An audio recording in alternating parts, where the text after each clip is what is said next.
Shoutout nga pala kay Boss Darwin Martos. Demon Emperor Chapter 549. Ang nakaraan sinabi ni ikatlong batang master. Kay Chufa na kapal ng mukha niya patayin. Ang isang membro ng Demon Soul Secto. Sinabi naman ni Chufa wala naman makakaalam, kung pati si batang master nasa kabilang mundo na rin. Tinakat sila ni Chufa para hindi magsumbong. Nagpapatuloy. Kasalukuyang lumilipad sina Chupa at ang apat na kambal papunta sa Demon Siming Secto. Stewardess Chupa, bakit niligtas mo ang babaeng yun? May gusto ka ba sa kanya? Siguro pinagnanasahan mo siya dahil isa siyang maganda at sexy. Morena pa. Nagkakamali ka sa inaakala mo. Anong tingin mo sa akin pumapatol kung sino-sino? Gusto ko lang malaman sa kanya ang tungkol sa Mystical Heaven Secto. Kung ganon, ba't mo hinayaang makatakas ang baliw na yon na galing sa Demon Soul Secto? Alam kong hindi mo ugali ang ganon, naninibago kami sa'yo. Hindi naman ako ganong kasamang tao, at may puso din naman ako. Hindi ako pinanganak na mamamatay tao.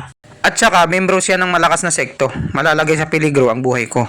Bago mo siya galawin, kailangan mo munang magdalawang isip kung anong magiging kahinatnan ng gagawin mo. Dahil kapag may nangyari sa kanya at ikaw ang suspect, wala ka nang babalikan. Kaya tinakot ko na lang siya para magtanda at hindi mambuli. Stewardess Chupa, napakatalino mo talaga.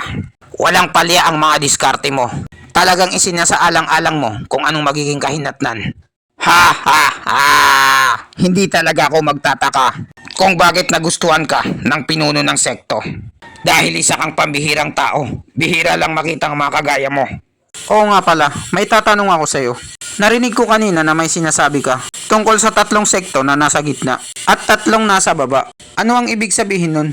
Stewardess Chupa, mas magandang hindi mo na malaman. Kasi masasaktan ka lang pag nalaman mo ang katotohanan. Mas magandang hindi ko nasabihin sa'yo. O di kaya, magkakaroon ka ng sakit na emotional damage. Hindi maganda sa kalusugan mo yon. At kahit tumulong pa ang pinuno ng sekto, hindi ka niya kayang pagalingin. Ano ang ibig mong sabihin? Hindi pwede yan, kailangan mo pa rin malaman. Ang buong kalupaan ng Asya ay may 10 sektong namumuno rito. Ang pinakamataas na nasa tuktok ay ang Dobling Dragon, Mount Canor. Hindi na sila natatanggal sa pinakaitaas, permanente na sila dyan. At ang natitirang 9 na sekto ay nahati ito sa 3 pangkat. Ang una ay ang superior, ang pangalawa ay ang gitna, ang pangatlo ay ang baba na 3 sekto. Kung gaano kalaki at kalakas ang isang sekto, ganon din kalaki ang makukuha nilang mga kayamanan. Ang Demon Soul Secto ay kasali sa gitnang pangkat na 3 sekto. Samantala, ang Demon Siming Secto at ang Mystical Heaven Secto ay kasama sa nasa babang pangkat na 3 sekto. Kaya sa bawat pagkakataon na nakikita ang mga estudyante, palaging kulilat at laging binubuli ang nasa babang pangkat na 3 sekto.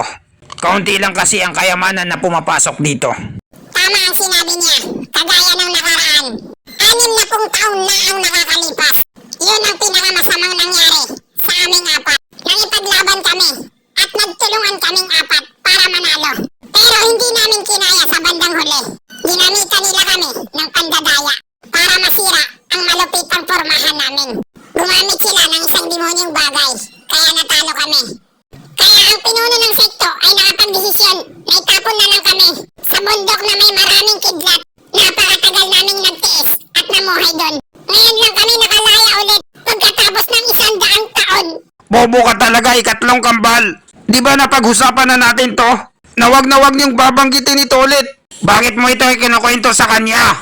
Gusto mo bang masaktan? Naghanap ka ba ng away? Aray, maawa ka sa akin!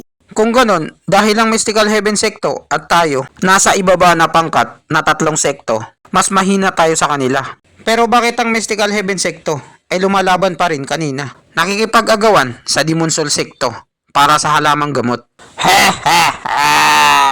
Stewardess Chupa, hindi mo lang alam, kahit wala tayong palag sa lakas ng Demon Soul Secto, kasama tayo sa 3 gwardya ng Luzon at nagtuturingan bilang magkakapatid. Ang Heaven Trailing Secto ay galing sa gitnang pangkat na 3 sekto at sila ang boss na tumitingin sa atin. Hanggat hindi masyadong malala ang sitwasyon, ang Demon Soul Secto ay hindi nila tayo pwedeng atakehin ng basta-basta lang. Tayong 2 sekto na nasa baba. Dahil ang Heaven Trailing Secto ay mapipilitan na pigilin sila at harapin. At hindi ito magiging maganda para sa kanila. Dahil pareho silang nasa gitnang pangkat ng tatlong sekto. Kapag naglaban sila, matindi ang mangyayaring sagupaan.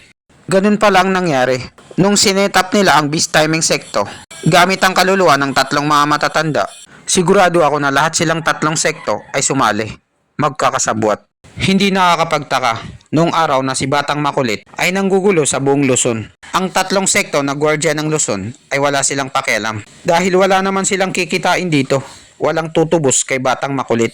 Kaya pinabayaan na nila ito. Stewardess Chupa, nandito na tayo. Talaga, sa wakas nakarating na rin. Nasa harap na natin ang papasok sa Demon Seming Sekto. Isang nakakatakot na lugar at punong-puno ng mga may itim na usok.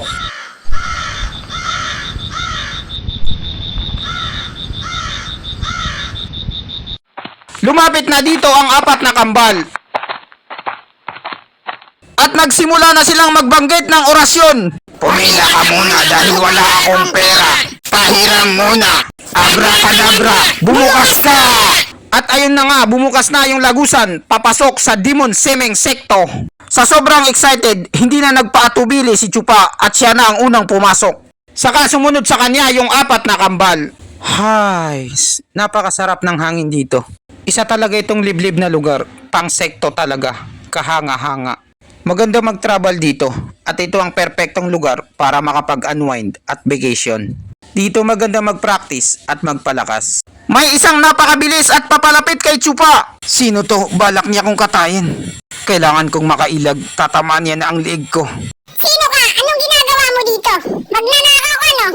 Ang tapang mo naman. Na dito mo pa naisipan magnakaw sa Demon Seming Sekto. At paano ka nakadaan sa lagusan ng Demon Seming Sekto? May mga kasabot ka no? Magsalita ka. Nginitian lang siya ni Chupa. Ha ha ha. Secret. At bigla siyang hinawakan ni Chupa sa kamay ng mahigpit. Sabay nabitawan ng babaeng Blandy ang patalim. At pinatali ko dito ni Chupa. Sabay pinatuwad. Aray! Bitawan mo ako! Anong ginagawa mo sa akin? Bastos ka! Manyak! Wala kang galang sa babae! Grabe ang chicks na to. Napakatindi ng galit niya. Kitang-kita sa kanyang mga mata ang nagliliyab na galit na gusto niya nang makapatay. Kahanga-hanga. Isa talaga siyang estudyante ng demonyong sekto. Napakabata niya pero napakalupit na. Isa siyang adik. Nakikita ko ang sarili ko sa kanya nung unang pumasok din ako sa demonyong sekto. Kahanga-hanga ka talaga, sexy na chicks. Hindi ka natatakot sa mga katulad kong lalaki at bigla ka na lang umatake. Pero sa kasamaang palad, nabigo ka at kulang pa ang iyong karanasan. Marami ka pang kakaining bigas para marating ang narating ko sa buhay. Ano? Napakayabang mo naman, puting buhok. Nakakainis ang lalaking to. Pinapahiya niya ako. Ngayon ko lang to naranasan sa buong buhay ko. At nagpumilit pumiglas ang blondie na chicks kahit nabali pa ang kanyang braso. At agad niyang kinuha ang ikalawang patalim sa kanyang tagiliran. At desidido na siya na sasaksakin si Chupa. Wala nang tanong-tanong. Kasalanan mo to. Bakit ito ang mangyayari sa'yo? Nanlaban ka kasi.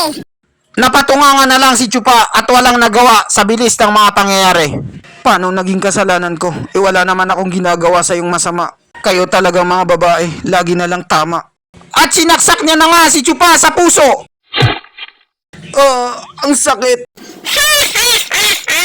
Buti nga sa'yo. Ano, masarap ba? Ngayon masaya ka na dahil nagawa mo na ang gusto mo. Dahil ba nasugatan mo ang puso ko, kaya tuwang-tuwa ka ngayon?